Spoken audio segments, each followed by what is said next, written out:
papasakosiu šiandien apie platformą, kuri vadinasi Google Attention. Taip, viską glaustai papasakosiu apie Attention. Taip, pradėsiu nuo to, kas tai yra. Tai daug kas maišo Google Attentioną kartais su Androidu, kartais su kokiom nors kitom teikiamom paslaugom, pavyzdžiui, su aplikacijom, ten Google Docs ir panašiai. Tai čia nieko bendro nėra su Google applicationais, tais kaip spreadsheetai, docsai ir panašiai. Čia yra tiesiog platforma, kuri tinka webui. Tiksliau, jinai viską duoda, ko reikia, kad paleisti puslapį arba web servisą. Tokį, kuris galėtų servinti milijonus, 10 milijonų lankytojų per dieną. Arba daugiau. Taip, o jeigu mažiau, tai bus sunkiau daryti viską. Lengva deployinti. Nereikia sistemų administratorių, nes visa tam infrastruktūra yra administruojama Google žmonių. Jums tai reikia Pythono kodą rašyti. Taigi, čia matot instances. Instances tai būtent ten, kur veiks jūsų Pythono kodas. Jisai sukasi ant tokių 600 MHz procesoriukų ir už tai mokate visai nepigiai. Bet iš tikro didžioji dalis darbo tenka vis tiek arba Drumbazė, arba kokiem nors kitiem servisam. Aišku, ir čia ir šitiem instansam tenka nemažai darbo. Galima gauti 4 kartus galingesnius, aišku, už 4 kartus didesnį kainą. Idle instances ir spot instances. Tai galite užsirezervuoti kažkokį instansą, kad jisai suktųsi visą laiką, o jeigu resursų pritrūksta, tada jums automatiškai ir papildomi instansai startuoja. Galima, aišku, uždėti limitus. Tai už rezervuotas instansus jau mokėsit visą laiką. Už tik pasileidusius mokėsit nedaug, tik tais už sunaudotus resursus. Ir yra frontendai ir backendai. Frontendai yra skirti greitiem responsam, tai klientas, kai užeina tinklalapį, ką jis gauna iš frontendo. Bet kokie ilgesni taskai yra į backendą siunčiami dirbti. Pythonas, koks čia jisai veikia, yra 2.5 ir yra 2.7. Aš kol kas vis dar dirbu ant 2.5, išmėginau 2.7, mano aplikacija veikia 3 kartus lėčiau. Nutariu grįžti prie, nes pas juos yra labai nestandartinė visa sistema. Pavyzdžiui, 2.5 šiaip veikia per CGI, bet jie kešuoja visus importus. Tai pasileidžia aplikaciją lėtai, bet paskui veikia greitai. Nors su CGI šito teoriškai nebūdavo. 2.7 turi ir VSGI, ir populiarų, ir multithreadingą palaiko, ir turi daugiau bibliotekų, nes jokios šiai bibliotekos C negalima su Attention. Ką davė, tą turi, ko nėra, neturi. Ir kaip matot, ant 2.5 yra tik pcrypto, kas yra būtina bendraujant SSL, ką nors enkriptinant ar panašiai. O 2.7 jau turi LXML, NumPy ir jau šis tas. Sistema read-only, nieko ten rašyti ar modifikuoti negalima, ką suuploadinai viskas. 2.5 veikia greičiau. Taip, ir čia tas servisas. Kaip minėjau, Attentionas duoda visko, ko reikia web aplikacijai. Tai jisai duoda duombazę, duoda tokį kaip čia tas queue servisas ir kitas paslaugas, pavyzdžiui, lengva surišti su Google useriais. Yra toksai channel API, kuris leidžia lengvai siųsti duomenis Ajax klientams. Pavyzdžiui, kad ne useris requestina į serverį, o serveris siunčia userį, kas dabar yra labai plačiai naudojama webuose, HTML5 ypač. Tai ant engine toks dalykas labai lengvai padaromas. Ten atsidarai channel, ten useriui paduodi ID ir iš bet kokio savo ten backendo ar frontendo gali tam useriui siūsti žinutes ir ten per Ajaxą jam išmesęs. Yra ir JavaScriptinis libas, yra ir libas ir app engine, iš Pythono ten porą funkcijų ir viskas. O dabar šiaip noriu apie tą SKU trumpai pasakyti, kai koks yra čia geras dalykas. Ta SKU leidžia taskus atidėti, labai paprastai sukurti. Kairiai pusėje matote, kad taską galima nurlot, tai reiškia, kad jūsų urlas bus tiesiog requestas padarytas į tą urlą. O dešiniai pusėje matot jau tokį daugiau programišką. Tai galit bet kokią funkciją atidėti jos vykdymą. Galima nurodyti, ar tai frontend, ar tai backend. Tai, kai tarkim useris užeina, ten jeigu jam reikia kokį nors sudėtingesnį taską atlikti, jūs dažniausiai jam išmesite, kad viskas ok, mes padarėm, o iš tikrųjų dar nieko nepadarėm, tiesiog sukūrėm taską, kad jisai backend'e prasisuktų. Ir šitai labai gerai yra to, kad jeigu to tasko metu iš kokia nors klaida išlenda, exceptionas ten dėl berenko, kokio nors timeout'o ar dar ko nors, tai tas taskas bus dar kartą bandomas. Arba net jeigu bugas jūsų kodė koks nors atsirado, išmetė exceptioną, jūs logose matote, kad eina exceptionai vienas po kito, ten bandom taską, bandom, tai jūs galite tą bugą pataisyti, suuploadinti patchą ir paskui galiausiai tas taskas prasieis sėkmingai. Bet čia pinigą nuvarvins, ar ne? Kiekvienas toks exceptionas sukeliantis taskas pradeda varvinti pinigus. Ai, ten centai dėl šito tikrai, šitie taskių tai yra labai pigus palyginti su duombazė, ten kiek už duombazė tenka mokėti taskių, tai čia tik tiesiog requestas, o jo labiau exceptionai, tai reiškia, kad ten jau kažkas neįvyko. Ir galiausiai jisai nesuka taip kas sekundę. Jis pirmus ten tarkim 10 prasuka greičiau, o paskui kitus jau pradeda sukti labai lėtai kas valandą, paskui kas 2, o paskui jau galiausiai gali netgi rankiniu būdu specialiai paleisti tos taskus, kurie matai, kad o čia buvo 30 jau exceptionų, tu atradai logose, kas ten per bugas buvo, sufiksinai, suuploadinai ir paleidai ten tą taską, jis prasėjo. Tai šitas dalykas tai išsaugo labai daug tokių nenusisekimų, kai kas nors sistemai nenusiunčia, kai klientas ko nors negauna, bet galiausiai vis tiek gauna. Taip, kur fetch, kadangi soketų nėra, o reikia kažkaip bendrauti su pasauliu. Yra Google fetch'as, kur downloadina. Jis labai paprastai naudojamas, yra tokia funkcija, kaip čia matom, duoda Google metodą, headeriais.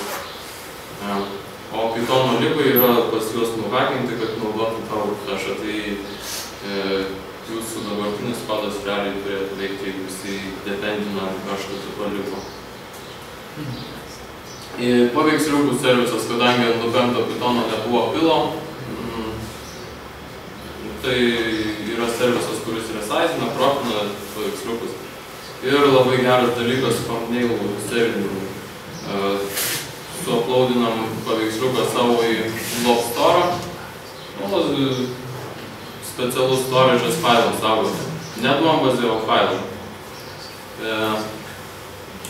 Ir į šitą getServinguru paduodam ID to failo ir gaunam URL į paveiksliuką.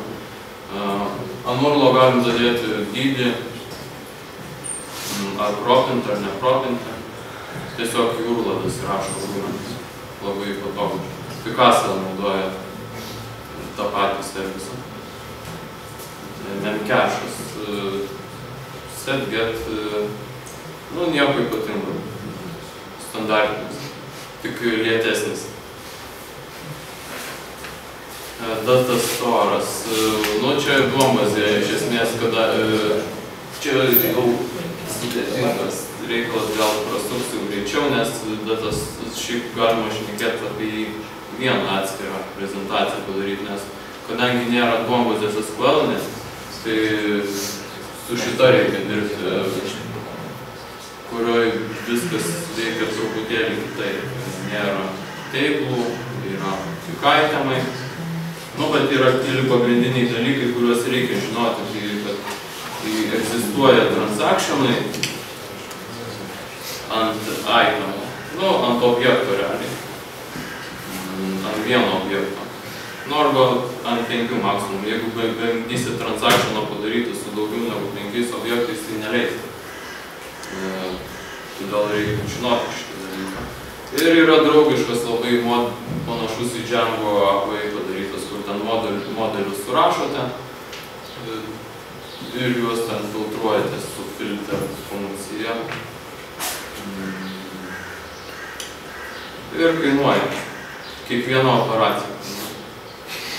Ir dar kas labai svarbu, čia kai jūs pušinat kokį nors objektą į datastore, tai kainuoja ne 1 braitą, o gali ir 100 braitų kainuoti.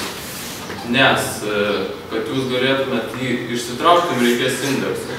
Pavyzdžiui, noriu išsitraukti pagal datą ir dar noriu išreikiuoti atvirkštinę tvarką. Jeigu jūs norite turėti galimybę reikiuoti 2 tvarkom, jums jau kainuos 2 indeksus. Jeigu jūs turite 10 laukų, pagal kuriuos norite turėti galimybę filtruoti, kiekvienam laukui bus po atskirą indeksą. Tai labai lengva nušokti iki 100 indeksų vienam objektui. Tai reiškia, kad įrašyti vieną objektą kainuos 100 braitų. Ir kad įmesti milijoną tokių objektų labai lengvai gali gautis. Neišsimatais.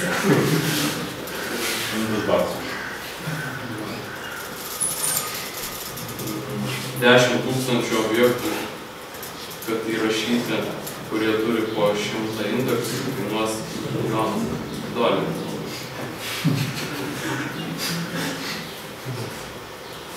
Tai Liūnas tavęs dar neuždarė?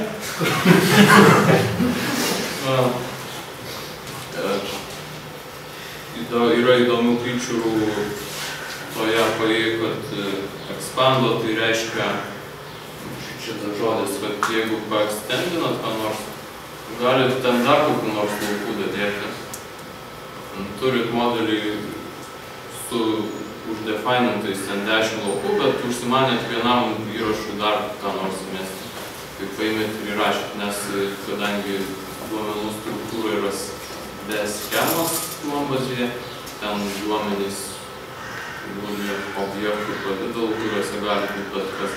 Ir tiesiog, kai tas objektas traukiamas iš duombazės, kiekvienam objektui yra sukūriamas instancas atskiras. Ir dėl to užklausos gali grąžinti labai lengvai skirtingus objektus. Turim namą ir ten specialios paskirties namai, mokykla, seimas, taip toliau. Tai aš noriu išsitraukti visus namus ir gaunu mokykla, seimas su SQL šitas sunku dažniausiai labai. Kaip SQL Alchemy turi šitą feature, kiti negirdėjau. Ir asinchronus API šiaip yra beveik viskam, kas yra engine, nes labai svarbu, nes labai šiaip lėtai viskas veikia. O sinchroniniai requestai leidžia vienu metu daryti 2 užklausas ir duombazėje ir sulaukti vienu metu rezultatus. Dalis property, ačiū, galim gal praleisti. Svarbiausia dalis yra performance. Čia tokį labai apytikriai skaičiai, bet labai sunku internete juos rasti, aplamai performances labai tamsi pusė yra to engine, nieks nesako, kiek greitai veikia, bet veikia lėtai. Ir čia galima matyti, kad pavyzdžiui išsitraukia iš duombazės 100 objektų 200 milisekundžių. Kad įmesti vieną objektą, tai irgi kaip skaičiai nemaži. Čia dabar case only fetch, tai reiškia, jūs netraukiat objektus, traukiat tik tai ID numerius. darot filtravimą, pavyzdžiui, pagal ten datą, kokie šiandien renginiai, jums neįdomu renginių turinys, jums įdomu tik jų ID numeriai, tai keysonly fetch greičiau reikia. Get galit naudoti, kai jau žinot tikslų ID ir jam galit paduoti 100 tų ID numerių. Kaip matot, ištraukti 100 pagal žinant 100 ID užtrunka dvigubai lėčiau. Ištraukti 100 negu šičia, jeigu tiesiog pagal filtrą.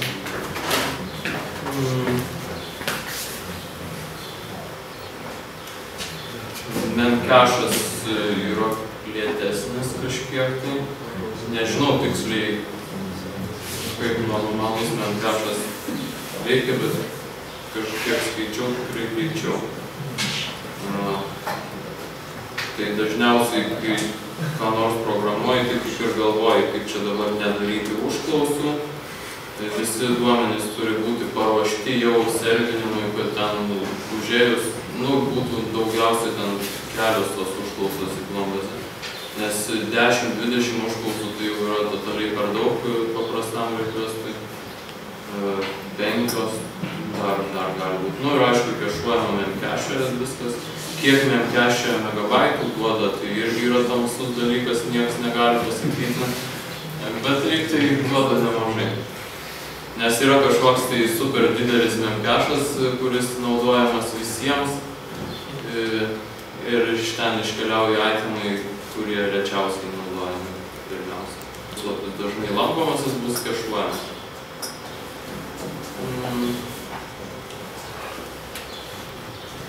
GetServing URL iš esmės nelabai galima naudoti frontendų instanciją, nes jisai dar ir lūžinėt kartais mėgsta. Ir kaip matot, pirmą kartą, kai prašom requesto getServing URL, noriu gauti į paveiksliuką patys uploadintą URL-ą, tai pusę sekundės užima. Tai jeigu jūs susimetėte ten kažkokius 10 itemų naujų, papublikavote ir dabar ateina 1000 lankytojų, tai visi tie 1000 ir turės laukti pusę sekundės, nes dar nėra URL sukurta. Dėl to geriau getServing URL iš karto padaryti, kai įdėjinėjai į paveiksliuką. Su uploadinį iš karto pasidarai, į backendą perkelti. Galėtum gal uždaryti tą pop-upą apačioje, kad mes pamatytume, koks URL-as slepiasi?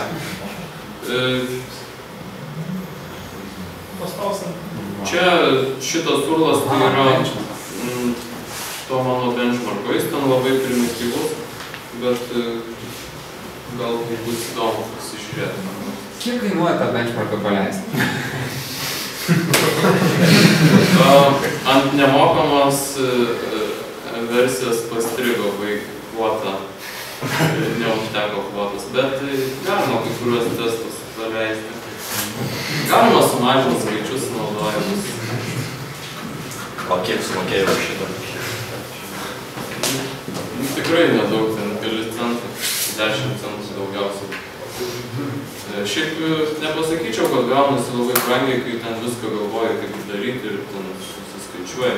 Instansos valandos yra gana pigios.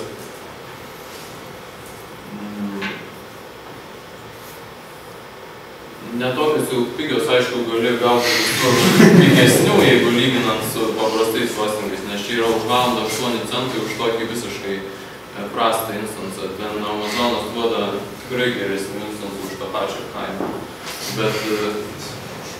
Bet čia gauni ten papildomų servisų kažkokių, tai kurie tą SQ, pavyzdžiui, kad pačiam tokį reikalą leisti, tai jau reikėtų atskiro serverio. Celerį? Tai jo, bet celerį su ten ten. Bet kad viską susikonfigūruoti ir kad palaikyti visą sistemą veikiančią, tai iš tikrųjų netiek jau pigiai kainuotų administravimo darbo ir galiausiai visų tų fabrik skriptų, kuriuos reikės pasirašyti. O čia nereikia nieko, čia parašyti, tono kodą sumeti ir viskas, ir dirba. Tai tiek, ir kas labai neapsimoka, tai iš tikrųjų, kai paprastas saitukas, jeigu tai kažkaip tai labai neapsimoka daryti, nes, užklausos į duombazę yra lėtos, nesvarbu, ar ten bus pas tave milijonas ar 10 milijonų, ar bus 100 itemų, vis tiek ištrauks užklausas taip pat lėtai. Tai neapsimoka turėti mažai duomenų. Jeigu neplanuoja daug duomenų turėti, nelabai apsimoka, nes programuoti užsiknesti, kaip galvodami, kaip sumažinti užklausų kiekį. Nes ant mažai duomenų, tai SQL ten bet kokį sumetį ir jisai praeina. Tam sudžioinina 10 lentelių ir veikia. Tai jeigu mažai duomenų veikia. Tai tiek. Dar čia dar norėjau paminėti, kas veikia ir kokius frameworkus naudoti. Tai labai daug kalbų, kad kaip Django paleisti ant engine, čia būna visų klausimas. Aš tai turiu klausimą, kam paleisti Django ant engine. Vienintelė, gal kažkas nori kažkokį projektą parašyti ant Django, nukortinti ant engine, bet tai tam žmogui jau šiaip ar taip viskas, kas su duombazė reikės perrašyti. Ir template'us galima pasilikti. O kas veikia, tai yra mikroframeworkas toksai DevApp, ten tokius paprastus tool routingą sutvarko gražiai. Yra OT Forms, puikus dalykas. Jeigu kam nors dirba su Django formomis ir džiaugiasi, kad iš modelio galima automatiškai padaryti formą, tai OT Forms gali daryti formas ir iš Django modelių, ir iš Gaia modelių. Tai Gaia tai Google Attention. Ir iš dar kažką nuoistinu. Ir su SQL. Report Labas puikiai veikia. Čia PDF-us generuoja. Jam nereikia ten jokių sąžinių. Verziau, čia yra toksai libas URL routingui, requestų response objektą. Iš esmės nebūtinas, bet kas jį mėgsta, gali naudoti. XLVT tai yra Excelio lentelėm daryti, veikia. Jinja 2 template'ai veikia, rekomenduotini. Babel veikia. Django, arba šiaip kitų frameworkų šiaip tiesiog nerekomenduočiau naudoti, nes iš jų nėra naudos. Nes jie vis tiek neturi jokių feature'ų, kurie dirbs su App Engine visokiais servisais, su duombaze ar su tais pačiais taskais. Ir jie nieko neįneša tiesiog naudingų. Čia deploymentas jau sutvarkytas. Apie tai nereikia galvoti. Tai testavimui paprasti unit testai eina. Tai tiek. Dėkui. Klausimų? Išgirdom daug, kam jis netinka, o kur yra sweet spotas, kur geriausiai tinka? Tinka, jeigu tu nori parašyti ir aš, pavyzdžiui, nemokėjau rašyti tų aplikacijų scalable. Tai vienas dalykas išmokau, kitas dalykas priverčia išmokti. Tiesiog negali parašyti nescalable aplikacijas, nes arba mokėsi daug pinigų.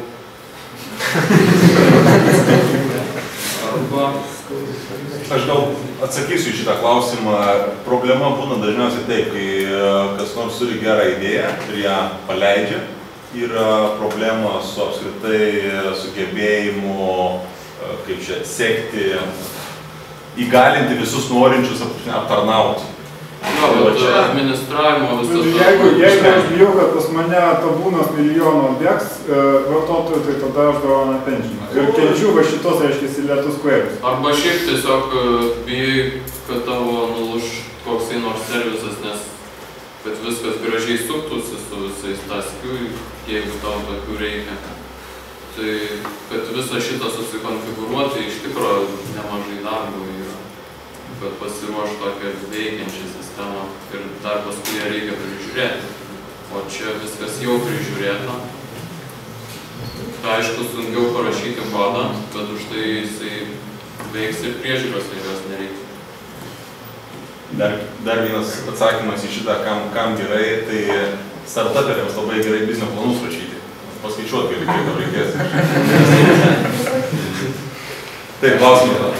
Taip, jeigu, tarkime, ateina laikas, kada nusprendai, kad išaugai Google App Engine dėl įvairių priežasčių ir nori persikelti ant savo serverio ir tada kokios alternatyvos visapsą perrašinėt nuo nulio, ar yra kažkokiu tai labai panašiai veikiančių kaip App Engine daiktai, kad galima būtų be didelio skausmo perrašinti bent jau pradžią ant savo serverio? Kol kas nelabai yra jokių padorių alternatyvų, kurių galima perkelti kodą, kuris buvo parašytas App Engine. Nebent frameworką naudoji, kodų nėra naudoji, tai tada frameworką nesunkiai nori pavyzdžiui Django. Ne, tai, kaip sakiau, neveikia čia Django ant to, nes tau reikia perrašyti viską, kas susijęs su duombazė. Tau reikia būtent šitai duombazei visą logiką pritaikyti. Visa, iš esmės, duomenų struktūra turi būti pritaikyta veikti ant šitos duombazės ir ant main cache. Ir jeigu tu kur nors perkelinai kitur, ten turi būti panaši duombazė. Aišku, yra panašių duombazių, bet perkelinimas bus vis tiek, bet kokiu atveju žiauriai skausmingas. Daug vietų reikės perrašyti. Ir tos pačius duomenys tau brangiau kainuos iškelti negu. O planų tai jie ten turi išaugti iš jų yra sudėtinga, jeigu išaugimo, nes jie ten tikrai daug gali, daug resursų turi.